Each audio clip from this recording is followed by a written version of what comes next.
d'être honoré, Seigneur. Nous t'honorons, nous te remercions, nous te bénissons, Seigneur. Vraiment, merci pour ta présence. Merci, nous voulons, Seigneur, Dieu Saint, en ce matin, tu nous as réunis, c'est toi qui nous as réunis, c'est toi qui nous as donné cette conviction, cette motivation. Peut-être c'était un combat pour certains ce matin, de venir. Et je te loue, je te glorifie parce que nous avons la victoire en toi. Parce que tu es le Dieu vivant. Parce que tu es agissant encore aujourd'hui. Tu es le même hier, aujourd'hui et éternellement. Et nous voulons t'honorer, te remercier ce matin. Vraiment, merci pour ta présence. Tu vois l'état des cœurs de chacune et de chacun ce matin. Et nous venons tels que nous sommes. Parce que tu nous aimes, Seigneur, et tu nous as fait à ton image. À toi soit toute gloire. Vraiment, merci, Seigneur. Alléluia. Gloire à Dieu. Gloire à Dieu. Gloire à Dieu. On a ce matin l'occasion d'apporter des cadeaux à Dieu. Je ne sais pas si vous êtes au courant de ça. On peut apporter des cadeaux de notre cœur, de notre vie, encore et encore. Alors il y a des cadeaux pour les mamans, apparemment c'est la fête des mamans aujourd'hui. C'est ce qu'on m'a dit. Je crois que vous êtes au courant, on est tous au courant. Voilà. Alors, il y a des mamans ici, il y a des grandes mamans ici, il y a des futures mamans, il y a des pas encore mamans, il y a des filles qui ne pensent même pas être maman. Voilà. Il y en a qui n'ont pas pu être maman, mais en tout cas, on aime toutes les femmes et je veux simplement honorer le Seigneur. Et j'ai à cœur de vous partager si vous voulez vous asseoir, allez-y. On va prendre le temps de vraiment lire ce passage dans Genèse, tout simple. Dans Genèse 1, au verset 26.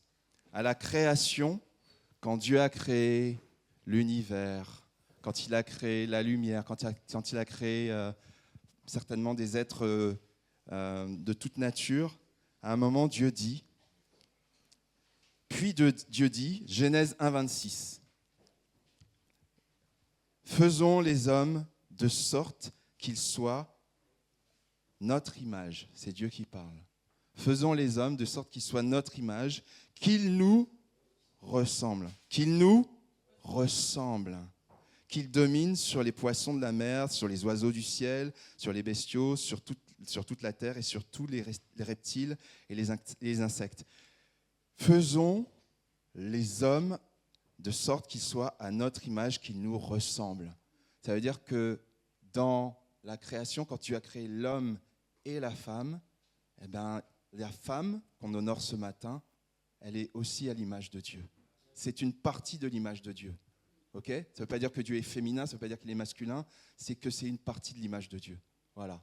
Et ça, il faut l'accepter, il faut le recevoir. Et c'est important dans ces moments où beaucoup se posent des questions aussi sur leur identité profonde. Eh ben, voilà, Dieu a fait l'homme et la femme pleinement, et les deux sont à l'image de Dieu. Et Dieu aime les deux. Okay ? Donc vraiment, merci Seigneur pour cette occasion. Je ne vais pas prêcher parce que c'est toi, Annie, qui va prêcher ce matin. Hein. Mais en tout cas, je voudrais simplement qu'on prenne le temps de prier. Et puis progressivement, le groupe de louanges, si vous voulez bien, on peut déjà se réunir sur l'estrade. Progressivement, on va ensemble adorer Dieu ensemble. D'accord ? J'ai dit ensemble 2 fois. Ouais. On va adorer Dieu ensemble. Voilà. Venez. Voilà. On va juste prendre le temps de déposer nos cœurs devant Dieu, d'adorer Dieu, de remercier Dieu. On a eu cette semaine des obsèques, les obsèques de Charity, peut-être que tu vas en parler tout à l'heure aussi, et puis du frère de Nadine. Voilà, ce sont des moments douloureux, mais le Seigneur permet des moments douloureux, des moments aussi de joie. Hier, c'était la marche pour Jésus. Alors, on n'a pas d'image, hein, je crois. Hein. Je crois pas qu'on ait d'image. Bon. Mais hier, c'était la marche pour Jésus. Je ne sais pas si l'information avait circulé, peut-être pas suffisamment. Mais en tout cas, voilà, c'était un moment où on a proclamé le nom de Jésus. On a proclamé que Dieu est vivant. Il y a eu beaucoup de gens qui ont été bénis. On a témoigné, on a prié. Et le Seigneur a béni parce qu'il faisait super beau. C'était dans le 16e arrondissement, dans les beaux quartiers. C'était la première fois qu'on allait dans ces quartiers-là. Et on s'est retrouvés. Alors, les organisateurs, vous savez, il y a toujours une différence entre les organisateurs et la police. J'ai vu les chiffres des organisateurs. Ils disaient entre 15 et 17 000 personnes. Bon, la police, je ne pense pas qu'ils vont dire qu'on était 300 parce que ce n'est pas vrai. Hein. On était beaucoup. On était plusieurs milliers, ça c'est sûr et certain. Voilà. Donc, que le Seigneur soit béni. Prenons le temps d'adorer Dieu et de louer Dieu ensemble. Alléluia. Béni sois-tu, Seigneur Dieu. chemin, Seigneur Dieu Saint. Alléluia, Dieu Saint. Tu es le chemin, la vérité et la vie. Nul ne vient au Père que par lui. C'est ta parole et nous le déclarons ensemble, Seigneur. Nous venons à Dieu, nous venons à toi, Seigneur, par toi-même, par ton action. Nous venons, Seigneur Dieu Saint. Nous voulons venir, Seigneur Dieu Saint, dans ta présence. Venons dans ta présence pour te chanter, pour t'adorer, Seigneur. Tu es le Créateur puissant. Tu es l'agneau ressuscité. Tu es souverain, Seigneur. Tu es souverain sur nos vies, dans nos cœurs. Nous voulons proclamer que tu es Seigneur. Ça veut dire que tu as toute autorité. Et nous te disons merci parce que tu as vaincu la mort et le péché. Tu as vaincu la mort, tu es ressuscité. Tu as vaincu la mort, des choses qui étaient mortes dans nos vies. Tu leur donnes vie et tu veux redonner vie encore ce matin. Nous venons vraiment dans ta présence t'honorer, Dieu Saint.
C'est toi qui es venu à nous, Seigneur. C'est toi qui as fait le premier pas. Et nous répondons simplement, Seigneur, en venant dans ta présence, Seigneur. Tu nous as aimés le premier et nous t'aimons en retour, Seigneur. Oh, toi qui es amour, tu dis dans ta parole, tu nous encourages, Seigneur, et tu dis dans Éphésiens 3, 17 à 20, tu dis que Christ habite dans votre cœur par la foi, enraciné et solidement fondé dans l'amour. Vous serez ainsi à même de comprendre, avec tous ceux qui font partie du peuple saint, combien l'amour de Christ est large, long, élevé et profond. Oui, vous serez à même de connaître cet amour qui surpasse tout ce qu'on peut en connaître. Et vous serez ainsi remplis de toute la plénitude de Dieu, à celui qui, par la puissance qui agit en nous, peut réaliser bien au-delà de tout ce que nous demandons ou même pensons.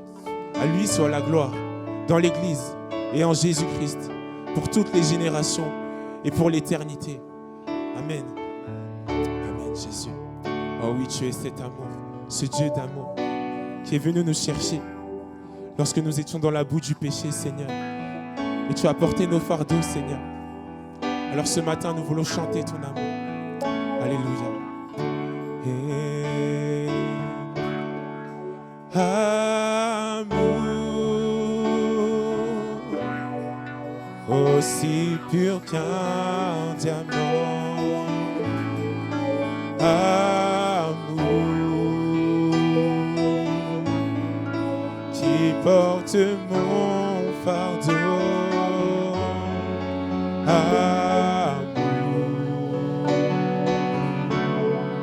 Qui a payé le prix. Quel amour, Jésus.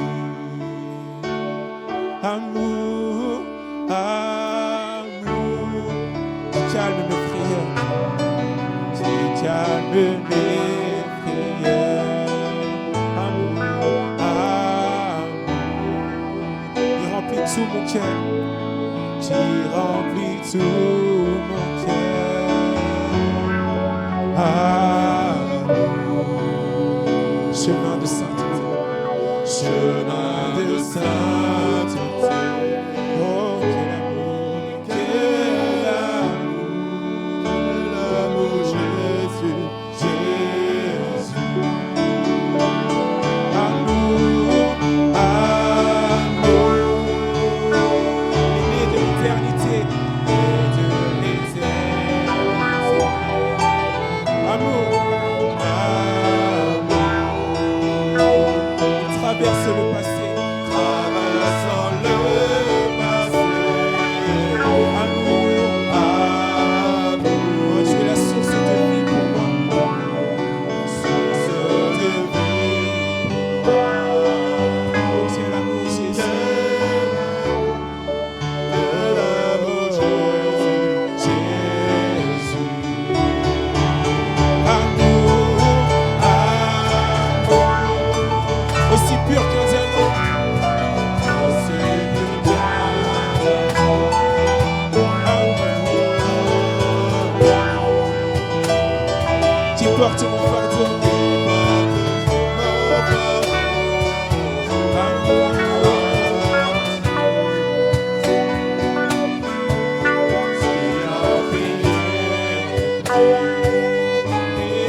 quel amour, Jésus. Oh Seigneur, je veux t'honorer ce matin, Seigneur, parce que tu es digne, Seigneur, et parce que c'est toi qui m'as aimé le premier, Seigneur. Ce n'est pas moi qui t'ai aimé en premier, mon Dieu, mais c'est toi qui m'as attiré à toi, Père. Tu m'as attiré à toi, Seigneur, et aujourd'hui je chante que ton amour a porté mon fardeau, qu'il a payé le prix pour moi, Seigneur. Oh, je veux élever la voix ce matin, Seigneur, pour simplement te dire merci. Merci pour ton amour, Seigneur. Quel amour, Seigneur. Quel amour exceptionnel. Quel amour inconditionnel. Quel amour incommensurable, Seigneur. Ton amour, Jésus. Alléluia. Alléluia. Est-ce qu'on peut simplement élever la voix, Seigneur, pour remercier le Seigneur pour son amour. Merci, Jésus. Parce que sans toi, Seigneur, je serais perdu, Seigneur. Tu es venu me chercher, Jésus. Merci, Seigneur. Merci pour ton amour.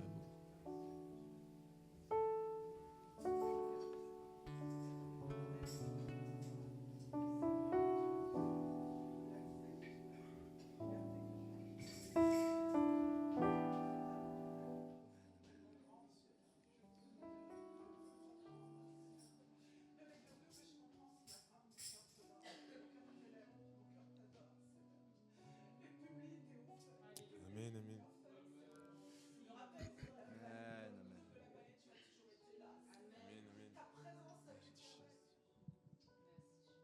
Aujourd'hui, tu veux, Seigneur, remplir quelqu'un de ton amour, Seigneur. Tu veux envelopper quelqu'un de ton amour, Seigneur. Je veux qu'il ressente, Seigneur, cet amour dont on ne peut pas, qu'on ne peut pas expliquer, qu'on ne peut pas décrire, Seigneur. Comment décrire un tel amour, Seigneur? Un amour si grand, un amour qui vient alors que dans une situation où nous ne sommes pas dignes, nous ne sommes pas dignes de toi, Seigneur. Et tu nous enveloppes, Seigneur, par ton amour. Aujourd'hui, tu veux toucher quelqu'un, Seigneur. Tu veux remplir quelqu'un, Seigneur. Tu veux remplir, Seigneur. Est-ce qu'on peut chanter à nouveau ces paroles? Amour, amour, amour. Aussi pur qu'un diamant. Alléluia.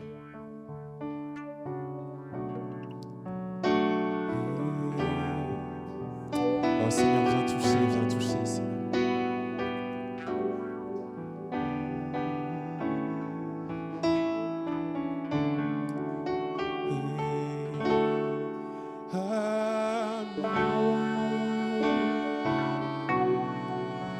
Aussi pur qu'un diamant,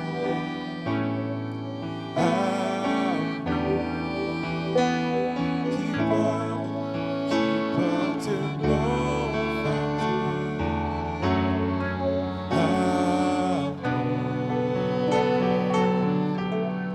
qui a payé le prix, quel amour, oh Jésus, amour, amour, qui t'a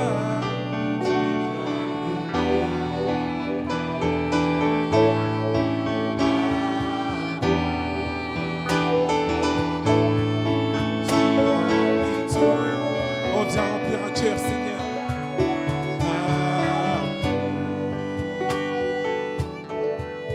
C'est en main de sainteté, quel amour, Jésus, amour, amour,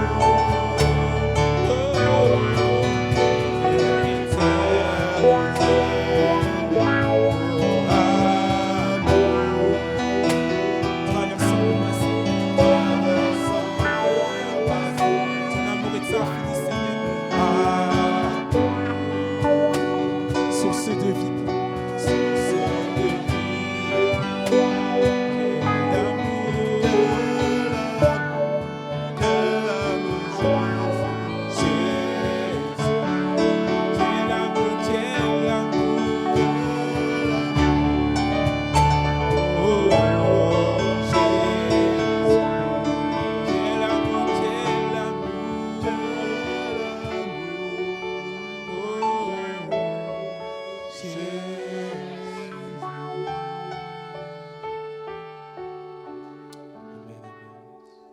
Est-ce qu'on peut honorer le Seigneur pour son amour? Est-ce qu'on peut l'acclamer? Parce qu'il est digne. Seigneur, c'est toi qui as payé le prix, c'est toi qui es plus que vainqueur, Seigneur.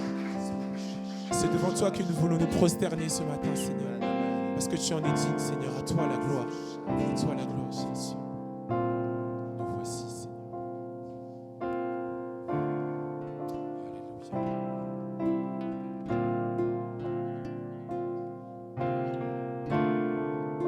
Nous sommes prosternés devant toi, Seigneur. Parce que tu es Dieu, nous ne l'oublions pas, Seigneur, du vivant. Nous pouvons chanter ce chant vraiment avec foi, qui déclare majesté. Parce que soit Dieu est déjà majesté, Seigneur, autorité, celui qui dirige nos vies, soit peut-être ce n'est pas encore tout à fait le cas et on souhaiterait que ce soit le cas parce qu'on a réalisé que Dieu est un Dieu d'amour, ce n'est pas un tyran. Moi j'avais peur de donner les rênes de ma vie à Dieu. Au tout début, j'avais tellement peur.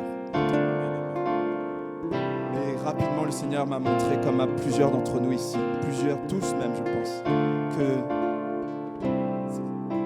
qu'il est tellement bon, il nous aime tellement. Alors proclamons majesté, nous voici devant toi, Seigneur. Me voici, confondu par ta majesté, couvert par ta divinité. Me voici,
sais l'amour le plus grand donné.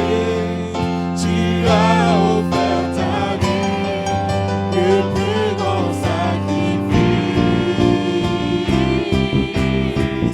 Prosternons-nous devant toi, Seigneur.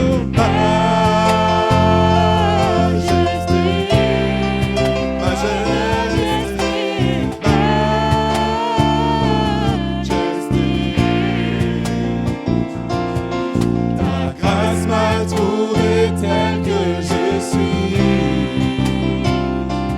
Je n'ai rien à moi, mais en toi je vis. Oh majesté, majesté,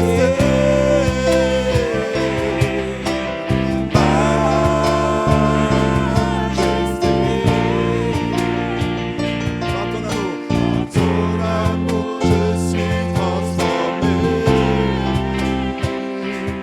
en présence de ta majesté.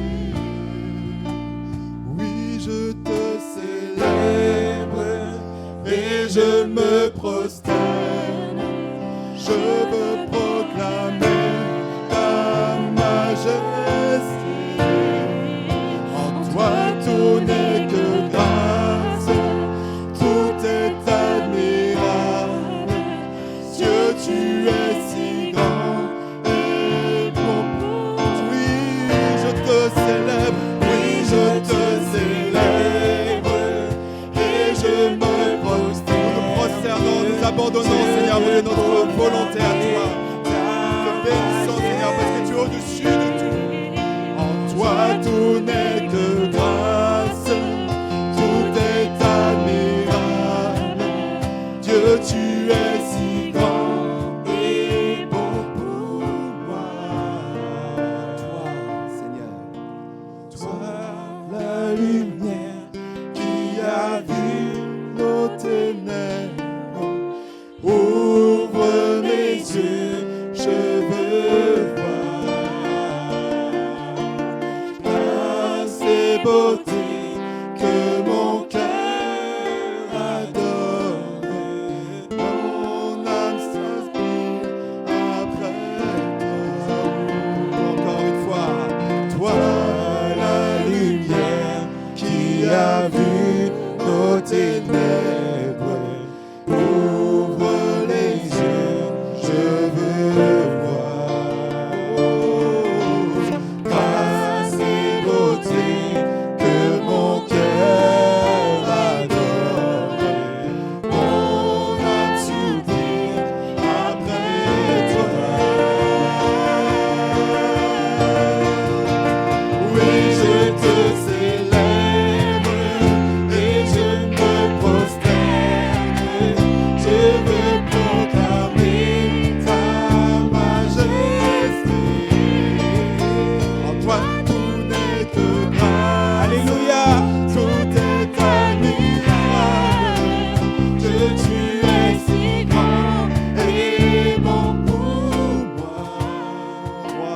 roi de tout temps. Roi de tout temps, vers toi vont nos hommages. La gloire au plus haut des cieux. Sur cette terre, tu t'es fait misérable, humble et petit par amour. Oui, nous te célébrons Seigneur. Oui, je te célèbre et je me prosterne. Je veux proclamer ta majesté. En toi tout n'est que grâce, tout est admirable. Je veux si grand et bon pour moi. Oui, je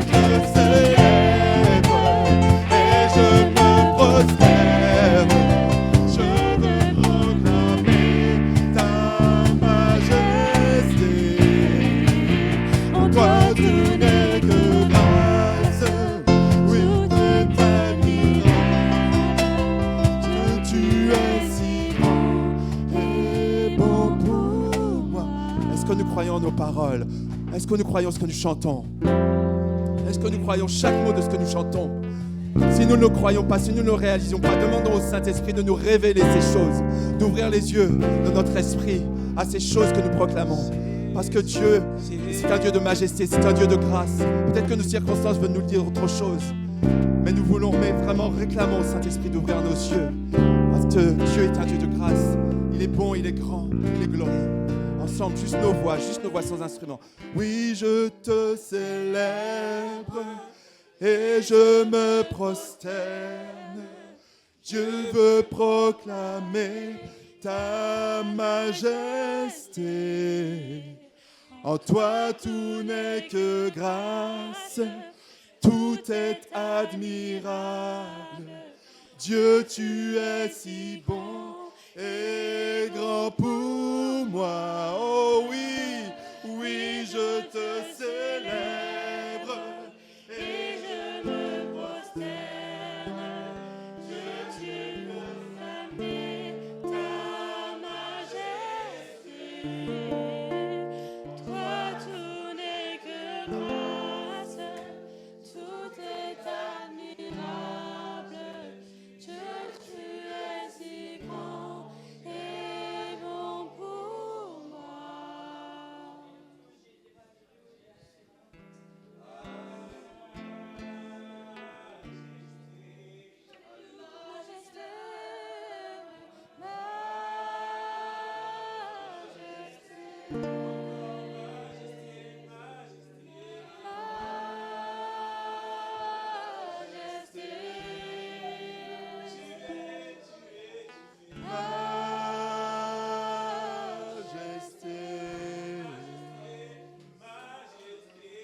Majesté,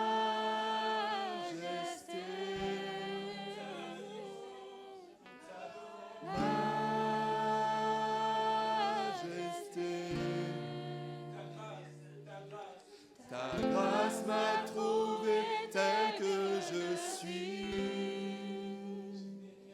Je n'ai rien à moi, mais en toi je vis.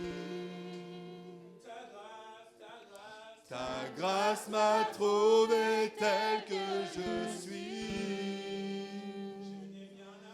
Je n'ai rien à moi, mais en toi je vis.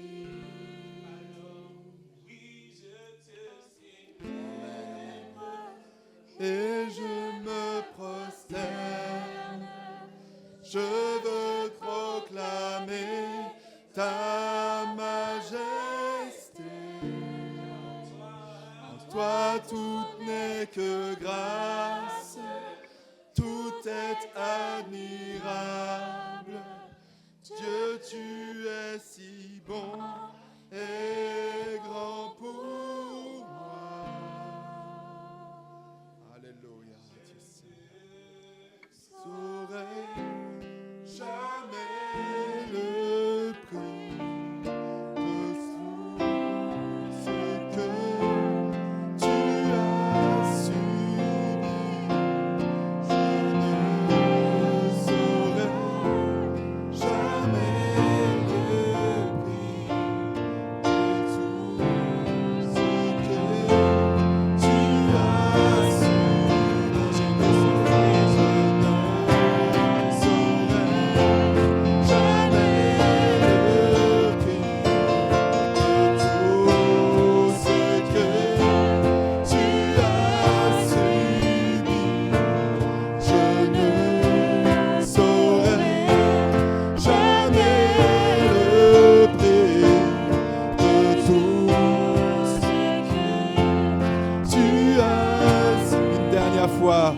oui, je te célèbre, Seigneur. Oui, je te célèbre et je me prosterne. Je veux proclamer ta majesté. En toi tout n'est que grâce, tout est admirable. Dieu, tu es si grand et bon pour moi.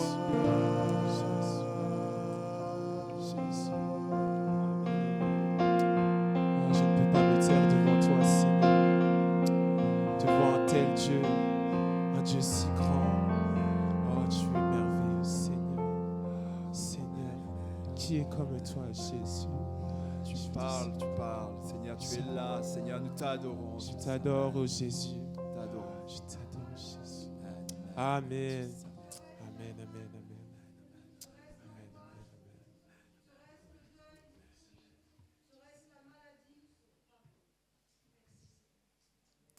amen. Amen, merci mon Dieu. Et justement, je voudrais lire la parole parce qu'on a beaucoup répété un verset dans nos prières, un passage dans Romains 8, versets 31 à 39. Je voudrais simplement le lire pour qu'on puisse se laisser nourrir, comme tu l'as dit Brigitte, et se nous laisser impacter par la parole parce que la parole est puissante. Et voilà, je vais juste le lire parce que je crois vraiment que Dieu veut nous parler ce matin au travers de l'amour, parce qu'il veut nous révéler son amour. C'est Romains 8, versets 31 à 39.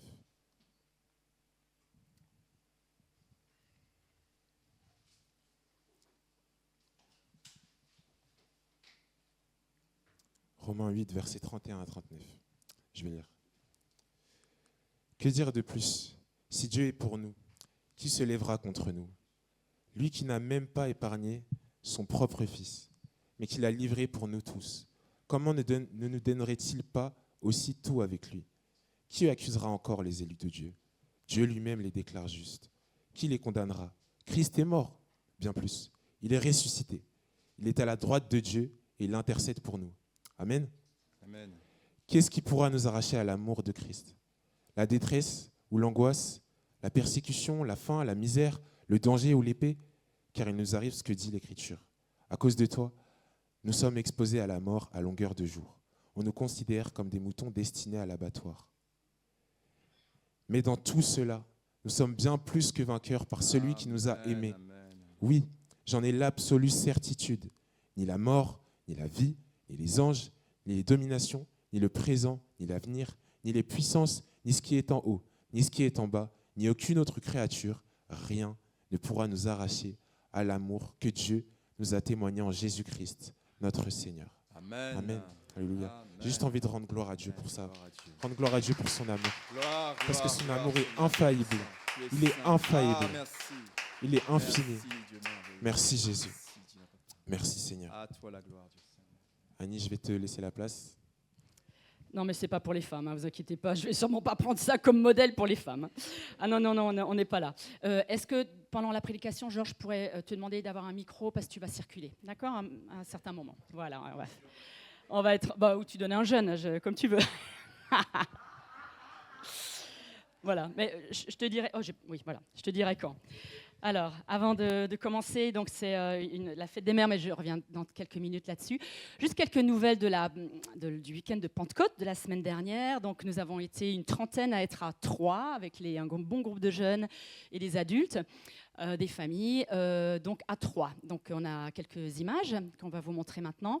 Donc, c'était la convention du rassemblement de toutes les églises de Dieu de France. Donc, c'est une convention nationale. Donc, un concert de Dana Joe le samedi après-midi, voilà, un petit peu R&B, afro, super, louange, super. Ensuite, tu peux passer les diapos, je ferai quelques commentaires, voilà, des très très bons moments de louange.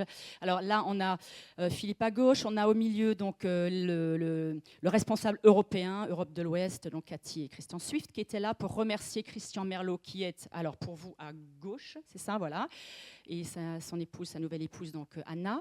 Voilà, donc ils ont été remerciés puisque c'est son dernier mandat de responsable national avant juillet, enfin d'ici le mois de juillet. On a ensuite eu quelques remerciements aussi de Pierre et Marie-Dominique Combrosa qui étaient très actifs dans les conseils d'administration. Oui, il a eu un truc de bricolage, donc il était tout content. On a aussi, donc là vous avez à gauche Marlène qui a été très longtemps trésorière de l'Union de France. Et puis vous avez Mélissa, l'assistante administrative. Donc comme ce que fait Sarah pour nous, Mélissa c'était pour toutes les églises. Donc elles ont été remerciées pour tout leur travail puisque là les équipes vont changer. Philippe a été introduit comme nouveau responsable national qui démarra le 12 juillet. Mais voilà, il y a déjà eu cette présentation, donc on était très très heureux avec Christian donc à gauche. Et puis aussi des diplômes. Plusieurs pasteurs ont passé des diplômes de deuxième niveau de licence, donc le niveau ordonné, voilà, pasteur ordonné. Donc on a prié pour eux, ils ont été vraiment aussi bénis à genoux devant le Seigneur. Donc ça a été un moment très très fort. Voilà, et là, nous avons Amélie, et j'aimerais vraiment qu'on applaudisse Amélie, qui a traduit le pasteur sud-africain avec un accent pas évident, et c'était sa première traduction devant vraiment une église remplie de centaines de personnes. Alors c'était vraiment pas évident, mais elle a été vraiment ultra courageuse et très très bien. Elle a prêché 2 fois, elle a traduit 2 fois, et la deuxième fois elle était vraiment complètement dedans. C'était vraiment très fort. Tout le monde l'a beaucoup félicité, parce que vous savez qu'Amélie est traductrice à l'écrit de l'allemand et de l'anglais. Elle a déjà traduit oralement de l'allemand, mais jamais de l'anglais. C'était sa première fois, et ça a été vraiment super. Donc on l'encourage. Merci de l'Église d'avoir eu comme ça des participations quand même importantes. Hein. C'est pas évident de faire ça. Voilà. Et alors les jeunes, donc là on a la bande des jeunes, les rouges, puisque chaque groupe de jeunes avait un code couleur.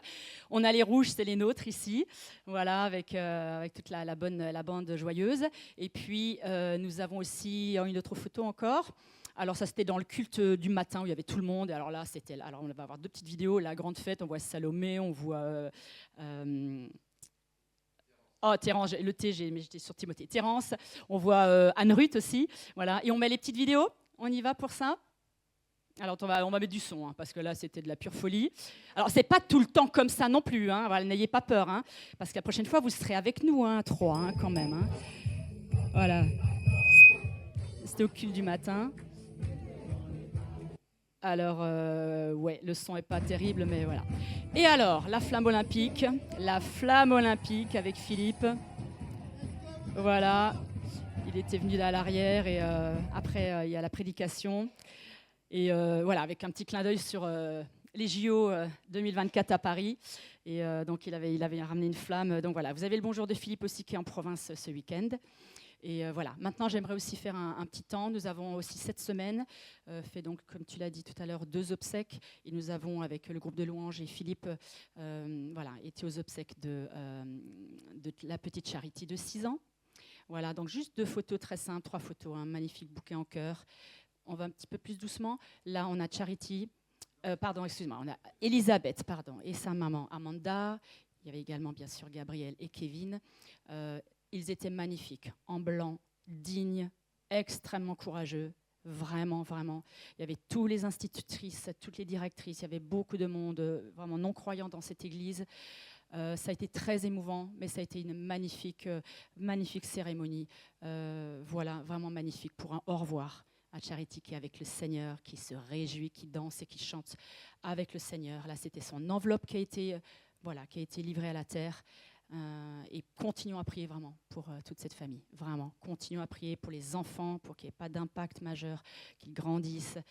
C'était magnifique, parce qu'ils étaient vraiment dans le sourire. Et puis ensuite, ça a été des moments plus difficiles, mais vraiment très, très courageux. Voilà, merci beaucoup. Voilà pour cette partie. Alors, aujourd'hui, c'est la fête des mères. Donc, bonne fête des mères à tout le monde, mais il y aura des petits cadeaux tout à l'heure. Donc, on va honorer les mamans. Mais j'aimerais aussi vraiment qu'on élargisse à toutes les femmes, à celles qui ne sont pas mamans, à celles qui sont célibataires, aux mamans solo. J'aimerais vraiment, aux filles aussi, j'aimerais vraiment qu'on élargisse ce matin. Mais c'est vrai qu'honorer, je ne sais pas si vous avez des synonymes. Honorer veut dire reconnaître la valeur de la personne et la tenir en grande estime. Et la Bible a beaucoup de versets sur tenir en estime ses parents, les 2 parents, mais la maman en particulier pour aujourd'hui, et reconnaître sa valeur. Même si vous êtes un peu en froid avec votre maman ou que c'est un petit peu chaud des fois, la Bible nous dit, et le mot honorer nous demande de tenir en grande estime sa maman et la reconnaître avec toute sa valeur. Alors ce matin, j'aimerais vous parler, je vais utiliser cet instrument. J'aimerais vous parler de, il faut que j'aille par là, voilà. Tout d'abord de l'influence de la prière d'une maman. En fait, le sujet, c'est la prière d'une maman. Mais je veux que vous élargissiez à vous, jeunes filles, maman, femmes sans enfants, à vous tous, d'accord? Parce qu'on va aussi parler des parents spirituels tout à l'heure, à la fin. Donc ça concerne tout le monde, et les papas aussi, mais vous avez votre fête le 16 juin, donc vous attendez encore un petit peu, hein, d'accord? Mais vraiment, on va élargir, d'accord? Mais je vais parler des mamans, mais vous pouvez bien sûr prendre pour vous tous. L'influence et la puissance de la prière d'une maman dans la vie de sa famille, dans la vie de son conjoint, dans la vie de ses amis, de ses enfants, évidemment, et de la famille élargie. on va voir dans la Bible des versets, il y a beaucoup de versets. On va en voir un qui dit « Quand un juste prie, sa prière a une grande efficace. » Voilà, ce n'est pas juste des mots. Sa prière a une grande efficacité. C'est Jacques qui nous le dit, 5, verset 16. Un deuxième verset dans Luc qui nous dit « Il faut toujours prier et ne pas se lasser. » C'est-à-dire sur du long terme. On va voir tout à l'heure. Donc, c'est les versets que vous connaissez, qui sont assez courts, mais qui sont très, très importants. Alors, Georges, tu peux te lever, et j'aimerais que vous disiez, mais très simplement, qui, parmi vous, hommes, femmes, tout le monde, a eu une maman, ou une grand-mère, ou une tante, ou une sœur, qui a prié pour lui, c'est-à-dire que vous avez appris dans votre vie qu'une femme a prié pour vous, quand vous étiez enfant, aujourd'hui, quand vous étiez ado. Voilà, vous levez juste la main, Georges vient et vous dites juste qui c'est. Vous dites c'est ma maman, ou c'est ma tante, ou c'est une amie, ou une voisine. On y va? On prend quelques minutes. Levez la main pour dire si vous savez qu'une femme a prié pour vous dans votre vie. On y va, il y a Joël. Voilà, on y va. Georges vient très rapidement. Voilà. Non, juste dire qui c'est. Ma nourrice. Une nourrice. Une amie. Ma maman. Ok. Aldina, elle a dit, qui c'est? Une amie, très bien. Ma maman. Maman. Ok. Dorcas. Ma maman. Maman aussi. Joël aussi. Ok. Ta mère aussi, ta maman. D'accord. Bon, voilà. Si vous entendez, c'est bon. Voilà. Catherine, ma belle-mère. Ta belle-mère et... Oui, donc Catherine, ta belle-maman. D'accord. Ma mère et ma grand-mère. Maman et grand-mère. Ok. Ok, très bien. On a Ma tous... mère. Ok. Ma Sonia, mère aussi. ta maman, Georges, ok. Et Sonia, Mes 2 sœurs de l'église. des sœurs de l'église. Ok. Donc, vous voyez, ça s'élargit à des sœurs, à des mamans, à la nourrice. Ça, c'est très fort, la nourrice. Ça, c'est un privilège d'avoir une nourrice chrétienne. Hein. Ma maman et ma tante. Maman Sa et tante. sœur. Ok. Moi aussi, ma maman, ma tante, des tantes. Oui, tout à fait. Ok, les amis de l'église, ouais, des femmes de l'église. Ma grand-mère et ma mère. Grand-mère, ok, très bien. Ok, très bien, merci. Encore un dernier? Ma mère et ma grand-mère. Mère et grand-mère. Ok, merci beaucoup, Georges. Ok, donc vous voyez, il y a vraiment un impact. Alors, en fait, on va d'abord voir dans cet impact, dans cette partie impact, l'impact sur toute la maison. La prière d'une maman a vraiment un impact sur la maison. Quelle que soit la taille, hein, vous pouvez être, voilà, c'est 2, 3, 5, 7, 8, dans la maison. Est-ce que vous croyez ça? Est-ce que vous croyez que tout commence à la maison? Vous croyez que tout commence à la maison? Qui croit ça? Ok, on est d'accord. Ok. Bon, si vous n'êtes pas convaincu, je vous assure que ce n'est pas les psychologues, ce n'est pas les pédiatres, ce n'est pas les assistantes sociales qui l'affirment, c'est la Bible qui le dit, et eux le disent aussi certainement, mais qui disent, aujourd'hui un peu moins, hein, parce que la maison et la famille, ça devient un peu compliqué. Hein, il y a beaucoup de... Voilà, on écarte un peu les parents de la famille. Mais la Bible nous dit, et l'apôtre Paul nous le dit, dans 1 Timothée, alors je ne vais pas lire parce que c'est un passage un peu long, mais vous pourrez regarder à la maison, dans 1 Timothée 5, il y a un passage sur la famille, sur les personnes âgées, sur les veuves, sur les jeunes veuves, les veuves âgées, sur les mères, les pères, les enfants, et sur la famille. Et l'apôtre Paul dit à Timothée, Timothée c'était un de ses disciples, un jeune homme, lui dit, voilà, que là, c'est important, que la maison ait une place stratégique pour nous, elle est prioritaire pour nous, pour la société, pour l'Église. La maison, c'est là où tout commence. On est d'accord, on a entendu là, hein, les mamans, les papas, etc., qui prient, et puis les tantes, etc. Et aussi nourrice, c'était aussi dans sa maison, et puis des sœurs de l'Église, donc dans l'Église. Et le rôle des femmes, alors dans ce texte, voilà, il y a un petit passage où on va parler des jeunes femmes qui doivent diriger leur maison avec diligence, alors appliqué, etc. Donc on ne va pas parler aujourd'hui de la partage des tâches, etc. On ne va pas aller dans ces débats, on n'en est plus là. Ce n'est pas de ça que parle ce passage. Il parle simplement du rôle des femmes, essentiel dans leur maison. D'accord ? Je ne dis pas que les hommes, ce n'est pas essentiel. Je veux juste faire une emphase ce matin sur les femmes essentielles dans leur maison. Vous savez, l'amour maternel, moi j'ai entendu des femmes qui m'ont dit, moi j'ai pas eu d'amour maternel quand j'ai eu mon enfant, c'est mon mari qui l'a eu, bon. Mais quand même la plupart des mamans qui ont un enfant ont des sentiments extrêmement forts, il y a un amour très fort, il y a quelque chose qui se passe dans la chair, dans la grossesse, dans le sang, d'accord? Donc c'est pour ça on fait cette emphase. Il y a quelque chose de particulier, de sensible chez les femmes. Et là, le rôle des femmes est vraiment souligné.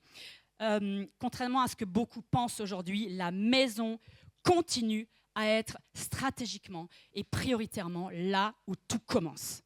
Les drames, les malheurs et le bonheur, l'épanouissement, des moments de crise et des moments de bonheur. Enfin, c'est ça notre réalité, en réalité. Voilà. Mais c'est là où tout se passe, vraiment. Donc, le premier impact, c'est vraiment sur nos maisons. Alors, ne croyons pas, et peut-être qu'on le croit, mais voilà, certainement pas ici. Alors, d'ailleurs, je ne sais pas pourquoi les pasteurs ont toujours cette blague quand ils disent certains croient, alors moi c'est mon idée là, certains croient que la prière n'est pas toujours efficace. C'est des blagues de pasteurs bizarres quand ils disent oui, mais pas ici dans notre église. Hein. Je ne sais pas pourquoi ils font ces blagues toujours, c'est bizarre. Ça me fait toujours drôle parce que je la trouve pas très drôle, mais bon. Non, on croit que la prière est une grande efficace. On l'a lu au début. On l'a lu au début que la prière du juste, hein, du justifié en Jésus a une très grande efficacité. Donc, pourquoi ? Parce que la prière que vous faites en tant que femme, en tant que famille, elle est investie, c'est du temps investi pour l'éternité. Pas là, juste maintenant, pour l'éternité. Non seulement pour toute la vie de la personne pour laquelle vous priez, mais pour l'éternité. Dieu entend et la personne et l'enfant en particulier pour qui vous priez sera obligatoirement influencé. Vous ne pouvez pas croire que votre prière pour votre enfant, votre famille, n'a pas d'influence. C'est impossible. Elle a absolument, vous devez être absolument certain qu'elle a une influence. Que vous le voyez tout de suite, dans 20 ans, 30 ans, quand votre enfant sera âgé, que vous aurez peut-être 90 ans, et que c'est toujours pas encore simple, il faut croire, même quand vous ne serez plus là, que cette prière elle a une influence. Elle a une puissance, d'accord ? Ça, c'est très, très, très important. On va voir ensuite l'impact sur toute la vie, sur le long terme. Donc, on a vu dans la maison, pour la femme, et on va voir que l'impact de votre prière est pour toute la vie de votre enfant, ou de votre neveu, ou de votre nièce, ou d'enfants autour de vous. On a un verset ici qui dit « Instruis l'enfant selon la voie qu'il doit suivre, et quand il sera vieux, il ne s'en détournera pas. » Et là, vous vous dites, et vous pensez à des gens qui ont peut-être 50, 60, 70 ans de votre famille, toujours pas de conversion, toujours pas d'approche du Seigneur, des frères, voilà, des sœurs, des cousines. Il faut continuer à croire que votre prière aura, jusque sur le lit de mort, une influence, un impact. Il faut le croire. Combien ont vécu ça ? Dans le dernier souffle, la dernière minute, des gens se sont repentis. Des gens ont dit « Seigneur Jésus, je lâche. Enfin, j'abdique.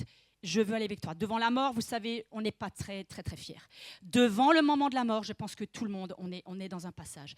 Il faut croire que quand il sera vieux, il ne s'en détournera pas ou il reviendra à ce qu'il aura entendu ou vécu. C'est très important. Vous êtes OK avec ça ? C'est très important. Parce qu'il faut qu'on le croie, sinon, c'est une question de le croire, vraiment.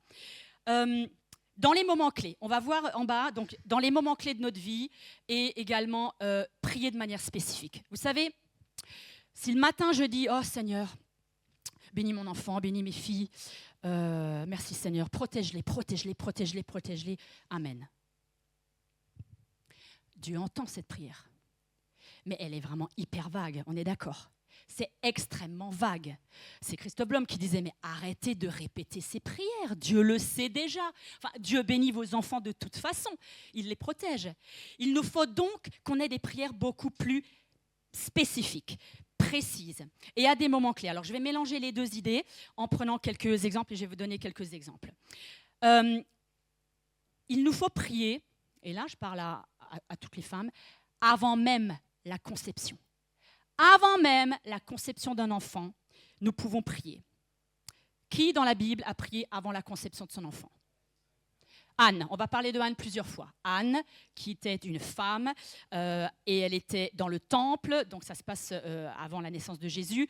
Elle pleurait depuis des années et des années stérile, elle ou son mari d'ailleurs, on ne sait pas, en tout cas il y avait stérilité, et vous savez que dans ce temps voilà, du judaïsme en Israël, des femmes, et dans certaines cultures toujours aujourd'hui, une femme sans enfant, c'est extrêmement compliqué, il y a la honte, il y a tout ça. Hein.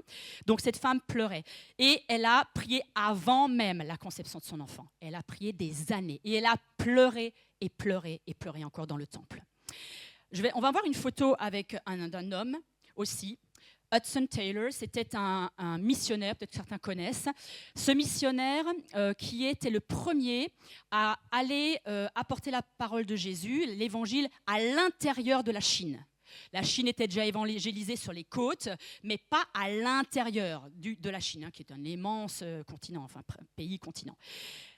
Hudson Taylor, avant même sa naissance, avant sa conception, ses parents, sa maman et son papa ont prié pour lui, écoutez bien, ils l'ont consacré en fait, ils l'ont consacré à Dieu, en vue très précisément, en vue d'un travail missionnaire en Chine. Mais il n'était même pas conçu cet enfant. Ils ont prié pour quelque chose d'extrêmement précis. Comment pouvait-il avoir la certitude ? Il n'y a que le Saint-Esprit pour donner une telle idée. Et il est devenu, alors je vous dirai tout à l'heure parce qu'il s'est vraiment rebellé, il n'a pas voulu faire ça, mais en tout cas les parents, avant conception. Philippe et moi, pendant 6 ans, on était mariés en 93, 6 ans. Alors voilà, les 2 premières années, on voyage, on s'amuse, c'est super. Et puis ça commence à durer. Et ça commence à durer, pas d'enfants, pas de... Voilà. Beaucoup de questions. Alors, c'est quand le premier enfant, hein, vous connaissez ça, les femmes, ces questions assez dérangeantes. C'est quand votre premier enfant ? Bref, les années passent, 6 ans, et rien. On s'inquiète. On voit qu'il y a... voilà, un problème voilà, de conception. On pleure pendant un bon moment. Et puis tout d'un coup, on espère, avec de l'aide médicale, on espère que ça puisse aller au bout. 3 petits fœtus qui sont implantés. Et puis là, arrive le moment, je me rappelle comme hier, assise dans cet hôpital de Poissy, couchée en fait même. Et puis l'échographie et l'infirmière qui me dit « Vous entendez ? Vous entendez les 2 cœurs battre ?» Et là, je pleure comme une madeleine. On pleure, Philippe et moi. 2 cœurs qui battent après 7 ans de pleurs et d'attente. Le 3e n'a pas été au bout. Voilà, 2, c'était déjà bien. Voilà, donc il était en mauvaise qualité. De toute façon, le 3e embryon, ça ne pouvait pas aller au bout. Mais voyez, on pleure, on attend, on pleure, on s'inquiète, on pleure. Et après, on pleure de joie. Avant la conception, tellement on priait pour ça. Mais tellement on priait pour ça. Et 2 filles qui sont arrivées en très bonne santé. Voilà. Mais quelle joie, mais je me rappelle tellement cette joie de ces 2 cœurs qu'on entendait battre. C'était impressionnant. La grossesse. Alors après, il y a la grossesse. Donc ça, c'était avant la naissance, avant la conception même.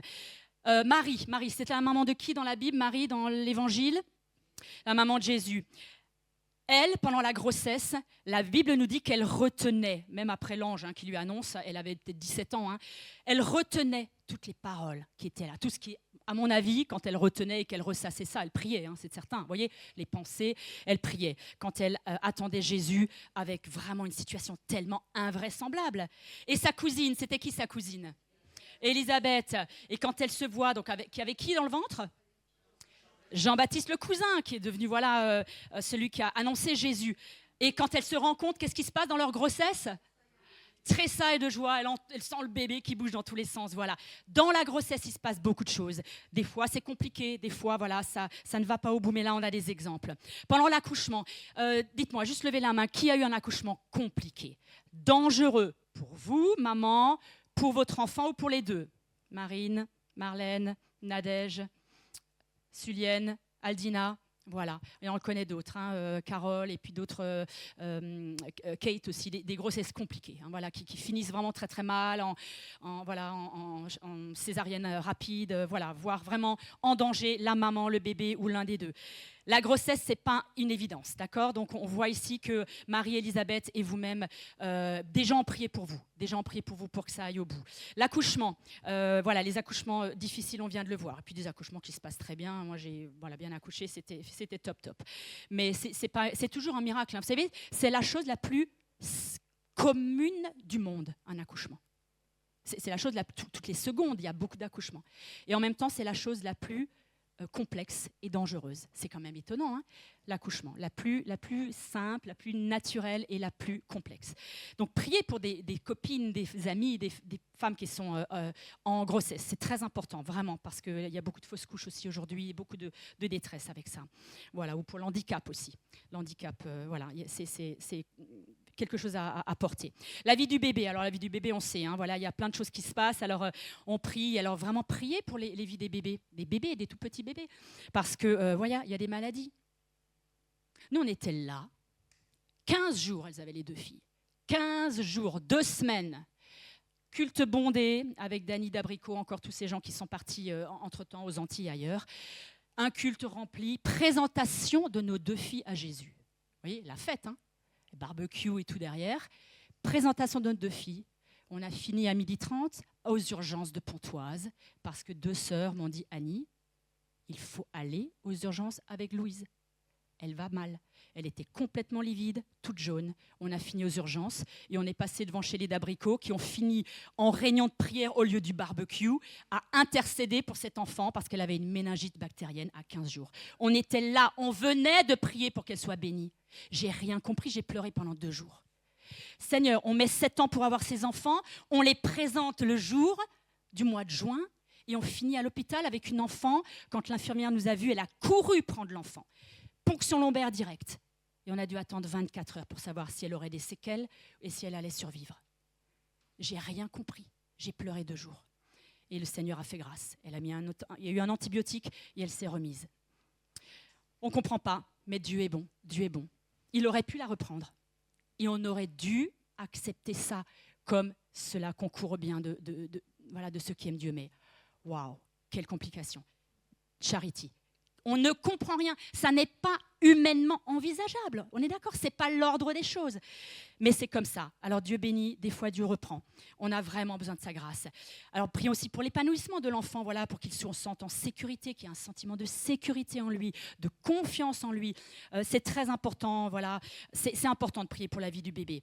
Et puis l'enfance, l'école, les professeurs, priez pour les profs, hein, s'il vous plaît. Priez pour les instituteurs de vos enfants, c'est très important.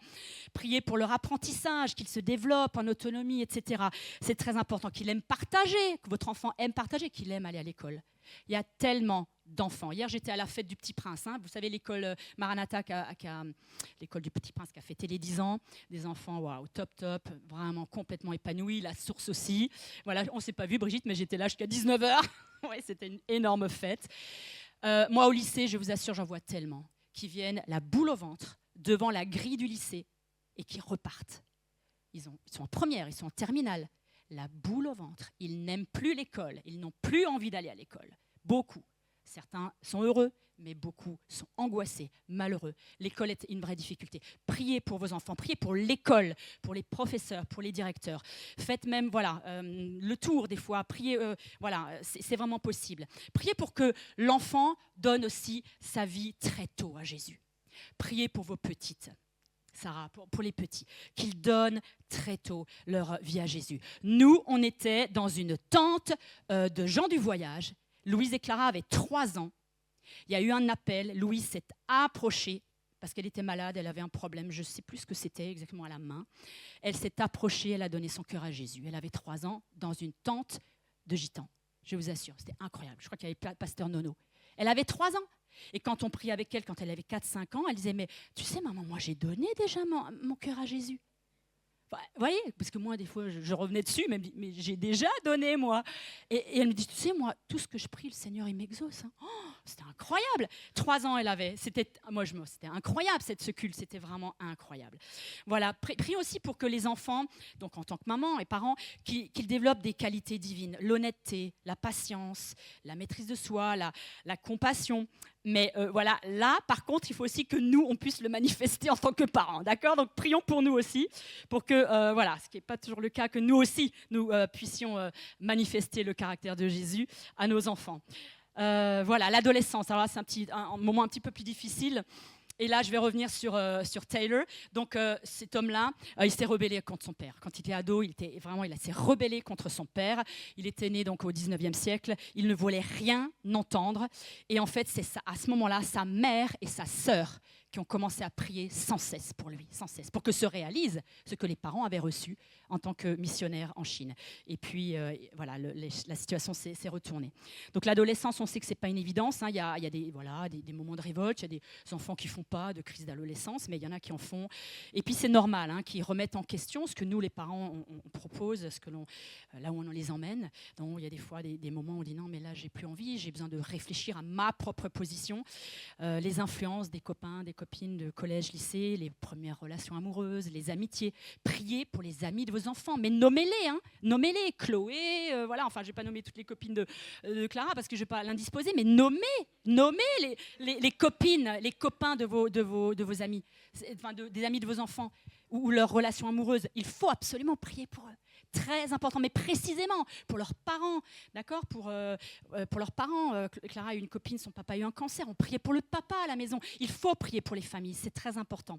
Voilà, pour les adolescents, hein, donc on peut prier du coup avec eux, pour leur choix d'études aussi, et pour une conversion radicale. Vous voyez ce que je veux dire aussi? Pour une conversion radicale, un engagement total à Jésus, le baptême aussi de vos enfants, pour une école biblique éventuellement. Moi, je rêverais que dans cette église, il y ait des gens qui aillent en école biblique, qui fassent 6 mois, 1 an.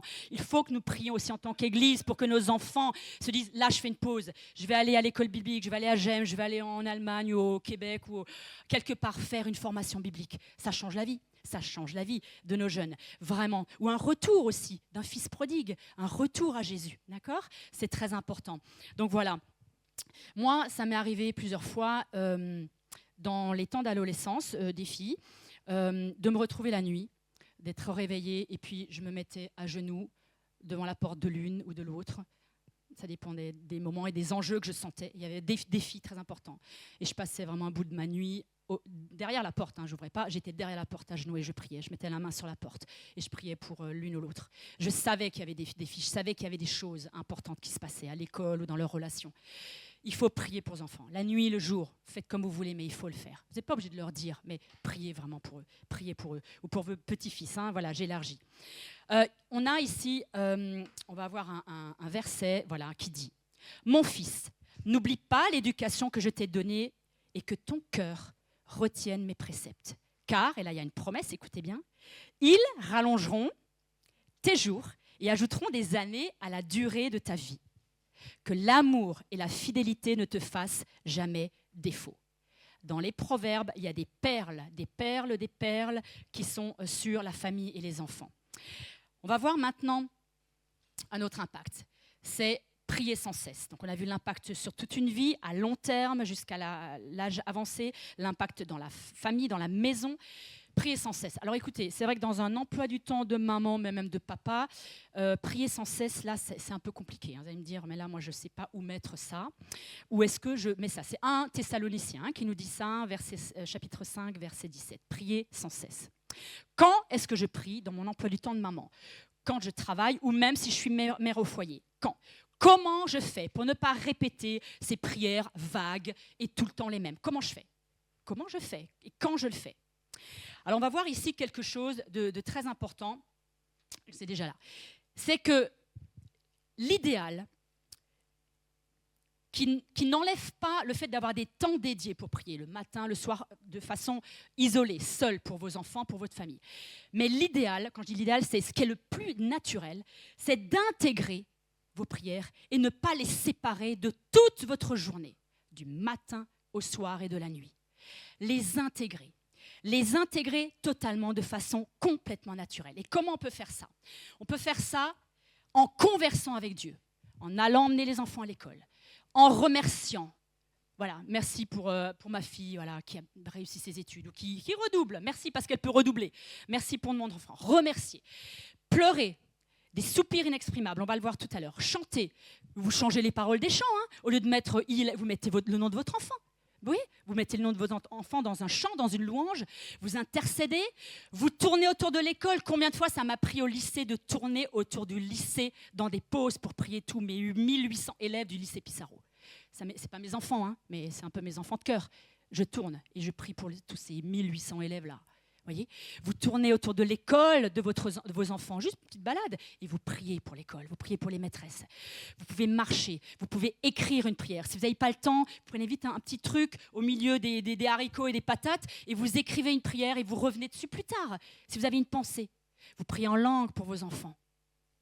Les soupirs, la Bible dit ici, je vais retrouver les versets, de même aussi, l'Esprit vient au secours de notre faiblesse, car nous ne savons pas ce qu'il convient de demander dans nos prières. Mais combien de fois on ne sait pas. Donc au lieu de dire « Seigneur, bénis, protège », ben, vous savez, laissez même juste vos soupirs ou vos pleurs. Le ministère des larmes est important dans la Bible. Laissez même juste les larmes couler. Le Saint-Esprit voit vos pensées de toute façon. Donc laissez ça couler. Mais l'Esprit lui-même intercède. C'est l'Esprit qui intercède par des soupirs inexprimables. Et dans le parler en langue, on l'a vu à la Convention, c'est du direct à Dieu. Le diable n'entend pas, personne n'entend, c'est du direct à Dieu. Et Dieu entend.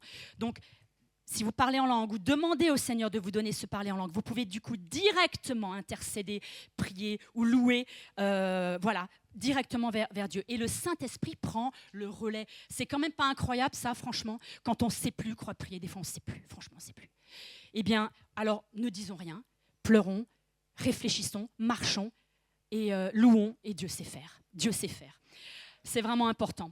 Et on va voir une autre partie importante dans l'idée de prier sans cesse, c'est de prier avec la parole de Dieu. De prier avec la parole de Dieu. D'ailleurs, qui a une photo de sa famille au bureau? Enfin, s'il y a encore des bureaux, hein, parce que maintenant avec le télétravail, je ne sais même pas s'il y a encore des bureaux avec la petite photo de la famille, du conjoint. Qui a encore une photo sur son bureau? Ok, bon ben Nadège. Ah oui, Cyril. Ok, vous êtes deux. Bon, voilà. Vous avez encore un bureau, c'est cool. Et voilà, vous voyez la photo de votre famille, vous priez pour eux. Vous voyez ce que je veux dire? Vous priez pour eux. Vous voyez une photo dans votre maison, vous priez pour eux. Vous dites, oh, merci Seigneur, vraiment ils sont trop mignons, tous mes petits-enfants insuliennes. Voilà, tu pries pour eux. Priez avec la parole de Dieu. En fait, il y a deux mamans qui discutent, et une maman dit, sans la parole de Dieu, sans la Bible, je trouve mes prières sèches, sans vie et vagues. Je trouve mes prières sèches, sans vie et vagues. Et là, une copine, une autre maman lui dit, la vraie prière, c'est la maman qui dit, hein, c'est pas biblique, mais c'est la maman qui dit, la vraie prière pour moi, ce sont les paroles de Dieu dans ma bouche. La vraie prière pour moi, c'est les paroles de Dieu, les promesses de Dieu dans ma bouche. Je pense qu'il nous faut utiliser toute la Bible pour aussi prier. Pas que les proverbes et les psaumes, hein, ça on connaît, mais toute la Bible. L'Ancien Testament, le Nouveau Testament. La Bible est quoi? C'est quoi comme arme? Une épée. Alors au Moyen-Âge, il y avait ça. Hein. Double tranchant, c'est l'horreur. Hein, je ne sais pas comment, c'était sûrement hyper violent, mais une épée à double tranchant. Voilà, elle sépare des choses, d'accord? Elle sépare la vérité, le mensonge, elle sépare. La Bible est une épée, donc quand dans l'armure du chrétien, on a cette épée, c'est la parole de Dieu. Et quand tu ne sais pas quoi prier, utilise la parole de Dieu. C'est vraiment important. Et vous lisez, voilà, vous le lisez et vous priez avec ça. Vous utilisez ces termes-là, ces versets-là comme prière.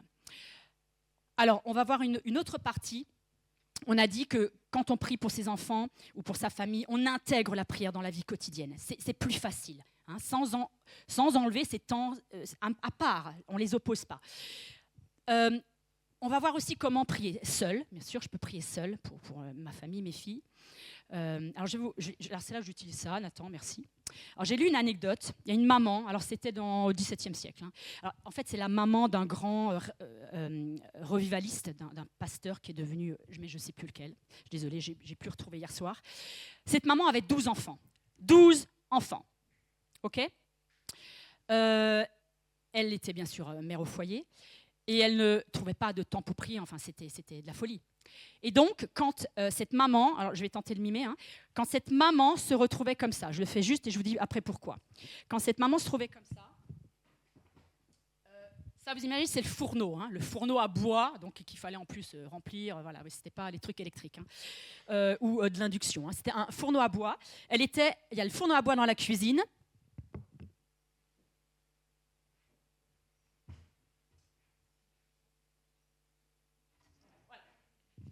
Quand elle se mettait comme ça, les 12 enfants savaient qu'il y avait intérêt à ne pas déranger maman, parce que devant ce fourneau, avec le torchon sur la tête, les enfants savaient, la maman, elle prie. Peut-être pas très longtemps, hein, mais là, elle prie. Et on ne la dérange pas. C'est incroyable, hein? C'est incroyable. Elle met son torchon et elle prie. Et les enfants savaient. On peut prier avec d'autres, femmes. Alors je sais qu'aux États-Unis, il y a beaucoup de mouvements, Moms in Touch, etc., des mouvements de mamans qui prient ensemble. Mais ça commence à 2. Hein. Ce verset nous dit quoi? Là où... Mais juste 2, écoutez-moi bien, 2 ou 3, d'accord? Là où 2 ou 3 sont assemblés, en mon nom, dans le nom de Jésus, je suis au milieu d'eux et j'entends les prières, évidemment, tout ce qui va avec. C'est un verset de Matthieu 18. Alors, si vous êtes 2 mamans, 2 femmes, 2 amies, si vous êtes plus, vous allez étendre la couverture de la prière à l'école de vos enfants, au quartier, aussi, voilà, si vous êtes des femmes de l'église également. Priez en couple. En couple, on est 2. Hein. Enfin, en France, on est 2, d'accord? On est 2. Alors, vous savez, là, il y a un petit truc qui vraiment me peine des fois, parce que j'entends quand même beaucoup de femmes qui ont vraiment envie de prier avec leur mari, et elles ont un peu de difficulté. Je ne sais pas les hommes, je n'ai pas questionné, mais je sais, parce qu'on l'a dit, que beaucoup de femmes aimeraient passer plus de temps avec leur mari pour prier, et c'est un peu laborieux, un peu difficile à mettre en pratique. Prier dans les bons et dans les moins bons moments où on s'est frité, où il y a eu un conflit, mais beaucoup de mamans. Alors j'aimerais qu'on entende ça, que beaucoup de mamans aimeraient pouvoir prier avec leur conjoint chrétien ou voilà, ou catholique. Vous voyez, je dis voilà, votre conjoint, s'il n'est pas chrétien ou s'il n'est voilà, pas intéressé, voyez comment vous pouvez faire. Mais je sais que beaucoup de femmes souhaitent ça. Alors c'est un sujet de prière. Priez vraiment pour ça. Et les hommes, le message est passé. Voilà. Priez avec patience aussi, priez avec patience et sur le long terme, sans rien lâcher. Il ne faut pas lâcher. Vous savez, il ne faut vraiment, vraiment, vraiment pas lâcher, même si on n'a pas les exaucements. Voilà. Vous savez, vous avez des exemples dans vos familles, hein, où des grands, âgés, frères et sœurs, voilà, ont besoin encore de prière.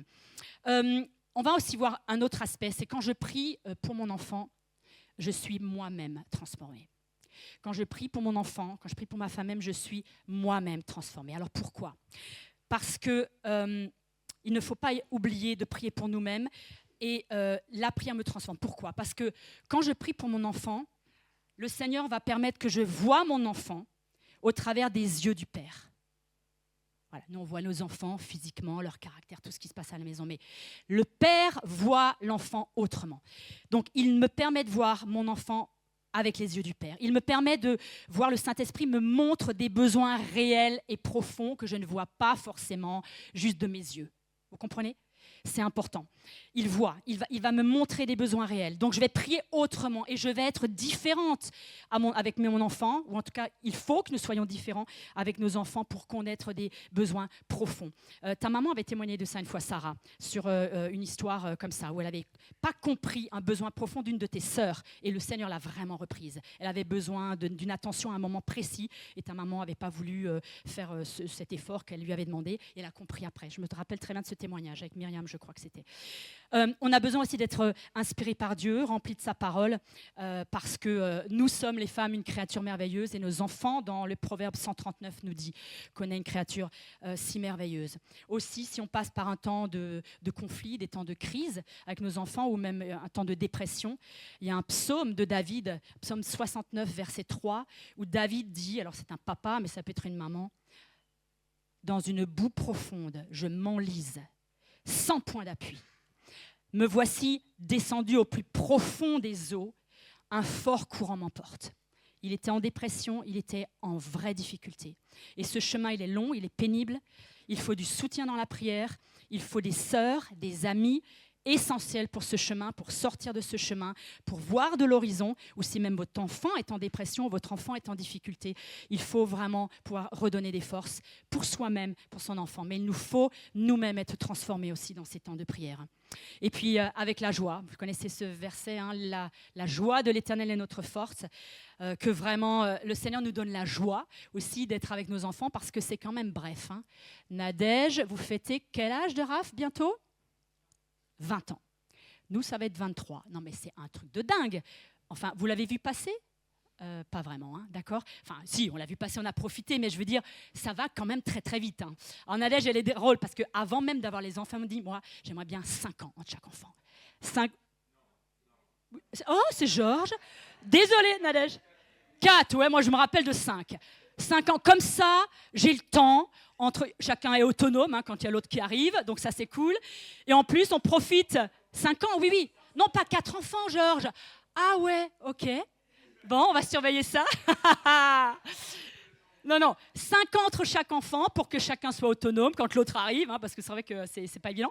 Et puis aussi parce qu'on profite du petit dernier après, quoi. C'est super quand le grand est parti. Nous, ça va être les deux en même temps. Hein, alors, souvent, probablement. Non, mais moi, j'y ai souvent réfléchi. Je me dis, waouh, le nid vide. Vous savez, le syndrome du nid vide. Sincèrement, moi j'y pense souvent en ce moment et je pense que ça fait aussi son petit effet sur moi. Non, mais c'est vraiment pas évident. Ce nid vide, tout d'un coup, voilà, là les jumelles partent ou vos enfants partent. S'ils partent un petit peu, des fois même les plus jeunes partent avant les plus âgés. Hein, mais voilà. En tout cas, ça c'est important donc dans la transformation de nous-mêmes. Donc voilà, et la joie aussi parce que ça passe quand même très très vite. Voilà, on va terminer avec encore juste un autre point. C'est la prière. Alors, désolée, c'est déjà affiché, mais vous savez quelle est la prière la plus difficile, mais la plus difficile à faire? C'est cette prière d'abandon. Cette prière d'abandonner notre enfant à Dieu complètement. Je te remets mon enfant, je te remets ma nièce, je te remets mon neveu, je te remets mon enfant. Qui, dans la Bible, à votre avis, a donné à Dieu, a abandonné son enfant à Dieu, dans le sens de abandonner, de cœur, hein, on s'entend bien. Hein. Allez, on y va vite. Qui a... Anne, ok. D'autres, allez-y. Ancien Testament, Nouveau Testament. Marie, Jésus, elle savait très bien qu'il y avait quelque chose de très spécial là qui se passait. Hein. Et dans The Chosen, regardez la série The Chosen, on voit tous les parents de Matthieu, les parents enfin on voit Marie, on voit les parents des disciples.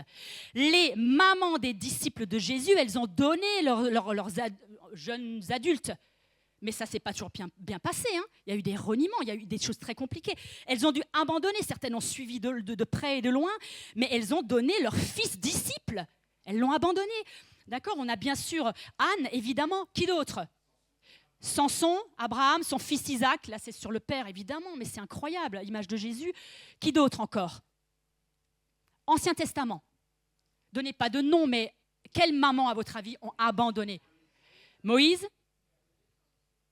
Toutes ces mamans qui avaient des enfants rois. Vous savez, ces mamans qui avaient... Josias, il était roi à 8 ans. Non mais attendez, 8 ans. Roi à 8 ans, avec un père catastrophe. Le père, c'était le roi Amon, un très mauvais père, d'accord, qui a fait tout ce qu'il ne fallait pas dans le royaume. Et le petit garçon Josias devient roi à 8 ans. Dans le passage, j'ai relu, on ne parle pas de la maman. Mais certainement qu'il y avait une maman qui priait, c'est sûr, ou une maman ou des femmes qui intercédaient. Parce que Josias est devenu le roi selon le cœur de Dieu. Il a remis en place tout ce que Dieu voulait. Et son père, c'était une catastrophe, d'accord? Donc voilà, les mamans, les mères des rois, des rois jeunes ou moins jeunes. D'accord? On a Abraham, bien sûr, avec son fils Isaac, les disciples, les mamans des fils disciples. On a Marie, bien sûr, on a Élisabeth qui a donné Jean-Baptiste, parce que quand même, franchement, son fils habillé de peau, mangeant des sauterelles et du miel marginal. Enfin, voilà, vous avez peut-être certains des enfants marginaux, c'est pas une évidence, quoi. Vous voyez? Non? Enfin, je sais pas. Je ne sais pas s'il avait honte ou quoi, mais en tout cas, Jean-Baptiste, il a fait un ministère incroyable. Mais bon, on en connaît. Moi, j'en connais des familles qui ont un enfant marginal, voilà, très différent des autres. C'est pas évident, quoi, hein, d'accord? Ou alors c'est évident, je sais pas, mais je pense que c'est pas toujours évident. Bien. Et Anne, qui a pleuré, on l'a vu tout à l'heure, et qui a donné sa promesse. Elle a donné sa promesse. Elle a dit, c'était en vue de ce garçon que je priais l'Éternel. Avant la conception, vous vous rappelez? Il me donne ce que je lui ai demandé. Aussi, moi, je veux le prêter à l'Éternel. Il sera toute sa vie, prêté à l'Éternel. Et c'est drôle, c'est pas nous qui disons « Le Seigneur m'a prêté des enfants ». Nous, on dit « Oh Seigneur, tu m'as prêté des enfants ». Là, c'est Anne qui dit « Seigneur, je te le prête. Hein. » C'est drôle, hein, ça m'a frappé hier soir. Je me suis dit, elle dit à Dieu, je le prête. Alors, est-ce qu'elle voulait le récupérer? Je ne sais pas. Mais elle a prêté, il est devenu un grand prophète. D'accord? Elle a prêté, je trouve ça drôle, hein, elle a prêté son fils. Et vous savez combien elle en a eu derrière? Combien d'autres enfants? 5. 3 garçons, 2 filles. Elle a eu d'autres enfants derrière, parce qu'il y avait une autre femme, hein, du papa qui avait 2 femmes. Et c'était très compliqué entre elles. Mais Dieu l'a bénie, elle a eu 5 autres enfants après, 3 fils et 2 filles. Voilà, ça c'est pour Anne, c'est magnifique cette histoire.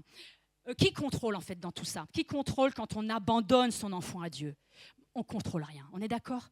On l'a vu dans dans voilà, la situation de Charity, on l'a vu dans d'autres situations. On ne contrôle pas. On ne contrôle rien, on croit qu'on contrôle. Hein. On veut telle école pour notre enfant, on veut telles études supérieures, tel métier, mais on ne contrôle pas. On ne contrôle pas les amitiés, on ne contrôle pas les amours, on ne contrôle pas, en réalité. Donc ce renoncement, ce lâcher-prise, c'est en fait notre propre volonté que l'on abandonne, en fait, en réalité. Vous savez, parce que l'enfant, il est à Dieu. Nous devons lâcher notre propre volonté. Mais quelle difficulté! Quand ma Louise était à l'hôpital à 2 semaines, je dis, Seigneur, je ne comprends rien, mais je ne peux pas ça. Je ne peux pas voir mon enfant mourir à 15 jours. Tu nous donnes 2 après tant. Ce n'est pas possible. C'est humainement juste impossible à concevoir. Ça provoque du stress, de l'inquiétude, des angoisses, évidemment, et on ne peut pas les renier. Celles-ci, on ne peut pas les nier que ça crée ça. Alors là, pourquoi en fait on doit abandonner son enfant malgré tout à Dieu et lui dire « Je t'offre, je te remets entièrement mon enfant » ou ma nièce, mon neveu, hein, j'élargis à chaque fois. Vous savez pourquoi?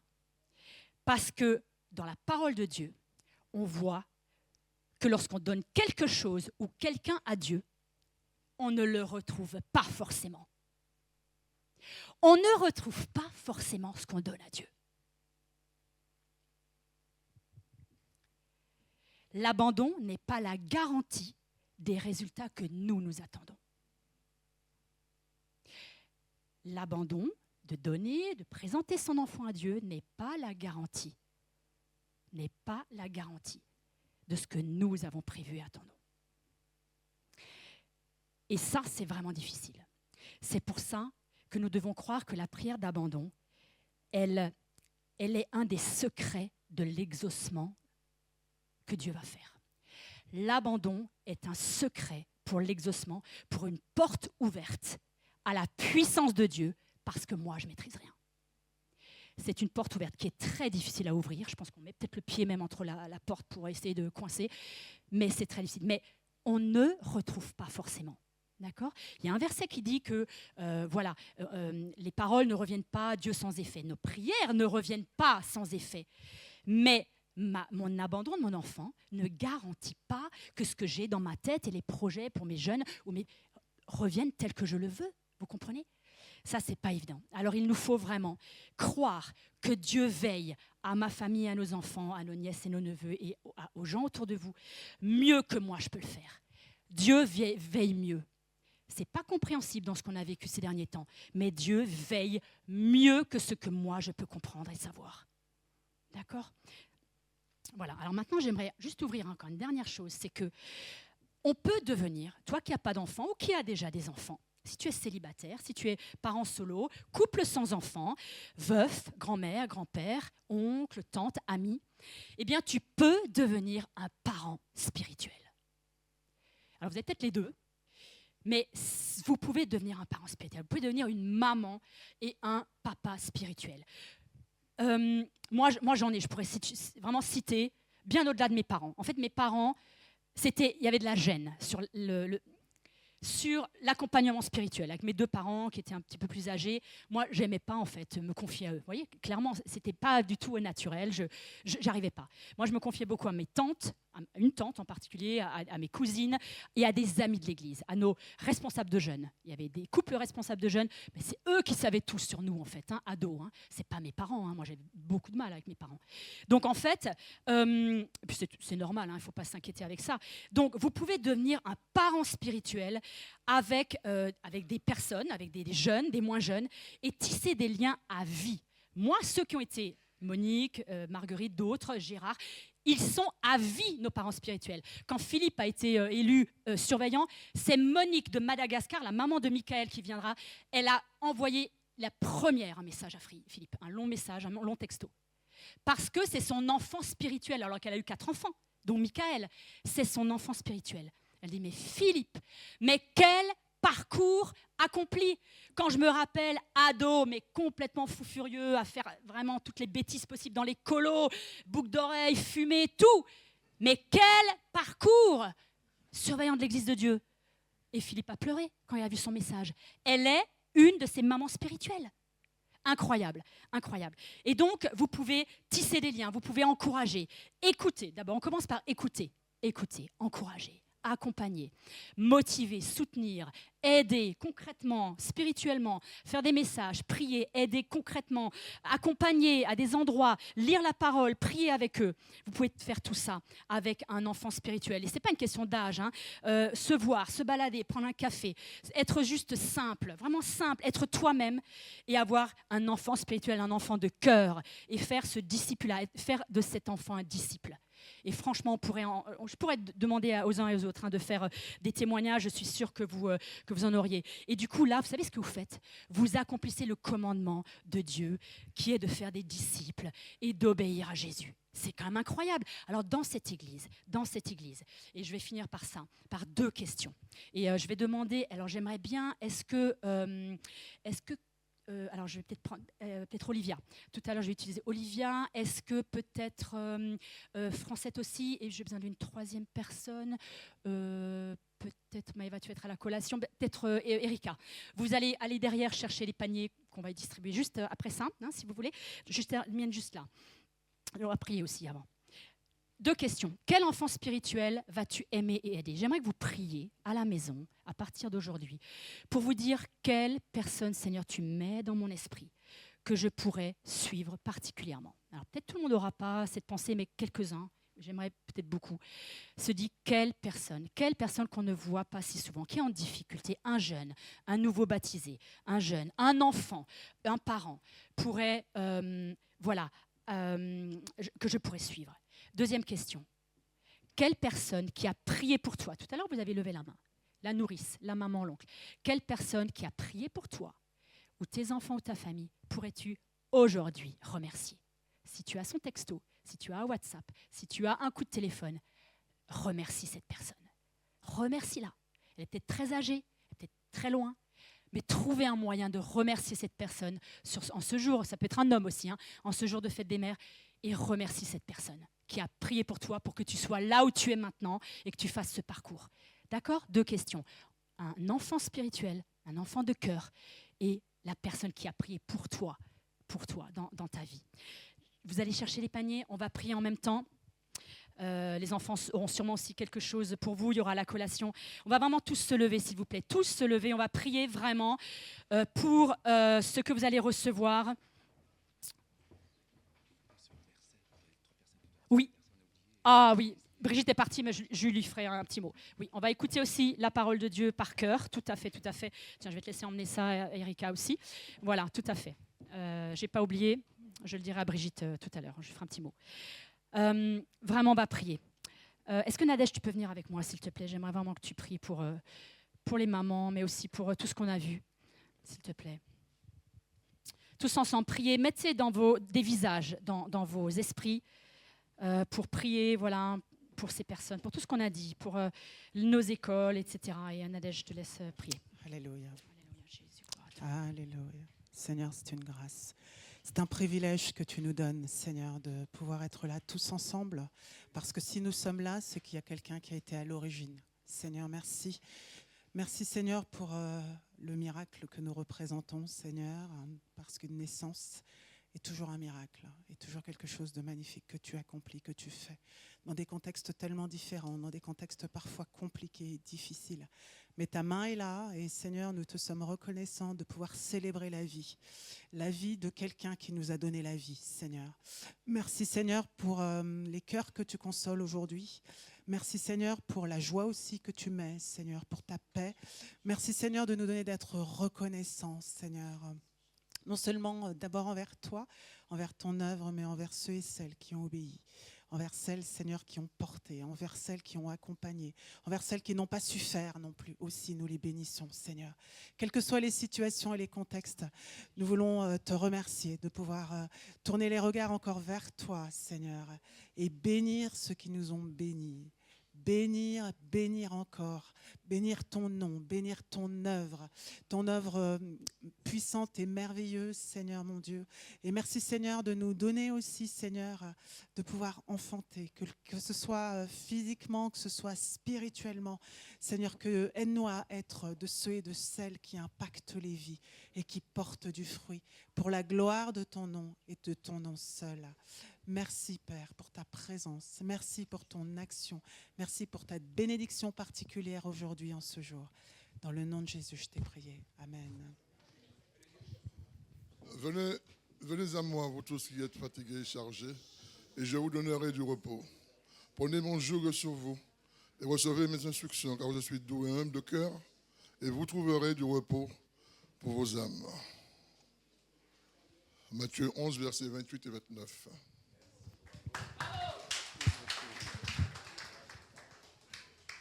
Alors, Apocalypse. Il y a du son? Ah oui, il y a du son. Il faut l'allumer.